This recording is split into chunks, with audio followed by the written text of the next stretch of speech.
नमस्कार,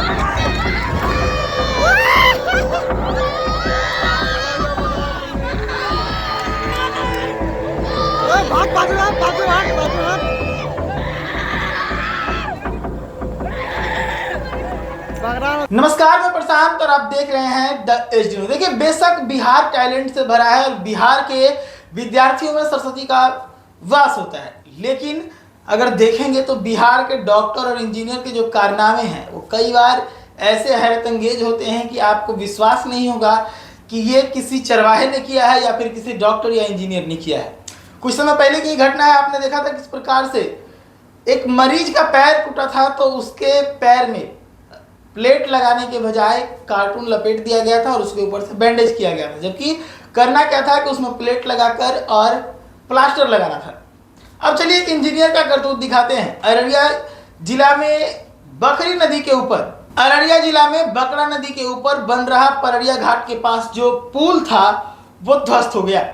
ये पुल अभी बनकर पूरी तरीके से तैयार भी नहीं हुआ था। इसके जो अप्रोच रोड थे वो बने नहीं थे, अभी अप्रोच रोड का बनना बाकी ही था। तकरीबन 12 करोड़ के लागत से बना हुआ ये 100 मीटर का पुल नदी में धंस गया। इसके 3 पिलर नदी के अंदर धंस गए और उसके बाद जो पूरा पुल था वो ध्वस्त हो गया। देखिए एक झलक में किस प्रकार से ये जो पुल है बड़बड़ा कर गिरता हुआ नजर आएगा और उसके बाद ध्वस्त होता पुल का भी तस्वीरें देखिए।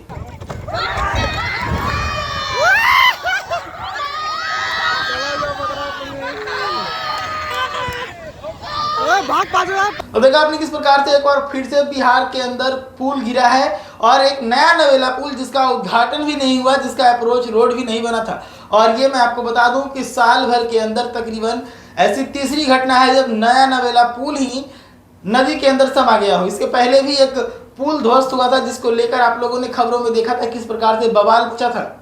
उस पुल के बारे में पहले भी मनीष कश्यप ने बताया था कि ये पुल जो है वो गिर जाएगा क्योंकि इसके जो बेस बनाए गए हैं वो मजबूत नहीं बनाए गए हैं। मनीष कश्यप के इस खबर के बाद भी उस पर सरकार ध्यान नहीं दी। उससे पहले भी वो पुल एक बार गिरा था और उसके बाद जब मनीष कश्यप ने दोबारा उस पर जो है ध्यान आकर्षित किया उसके बावजूद उस पुल पर ध्यान नहीं दिया गया था और सब ने देखा कि वो पुल जो है वो पूरे तरीके से ताश के पत्ते की तरह ढह गया था। अब उसके बाद एक बार फिर से अब ये अररिया से खबर है, जहां पर अररिया में एक बार फिर से नया नवेला पुल जो अभी पूरी तरीके से बनकर तैयार भी नहीं हुआ था, उसका उद्घाटन भी अभी नहीं हुआ था और वो ध्वस्त हो गया। तो बिहार में लगातार जो है ये 1 से 1.5 साल के अंदर तकरीबन 4 से 5 पुलों के गिरने की घटनाएं हैं जो लगातार सामने आई है। एक ही पुल के 2 बार गिरने की खबर आई और उसके बाद भी सबसे बड़ी चीज ये है कि ये चूक कहाँ हो रही है। क्या बिहार की सरकार इस तरह की घटनाओं को नजरअंदाज करके बैठी है?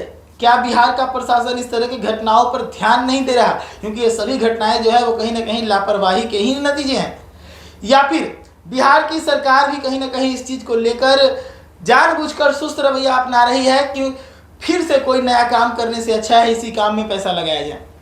तो ये लगातार सवाल अब सरकार के ऊपर खड़े होने लगे हैं कि आखिर क्यों बिहार के अंदर ही 1 साल के अंदर 4 से 5 पुल कैसे गिर रहे हैं? आखिर लापरवाही कहाँ से हो रही? कार्रवाई अगर हो रही है तो फिर जो इसमें लिप्त लोग हैं जिनकी लापरवाही से ये काम हो रहा है वो लोग क्यों नहीं जाग रहे?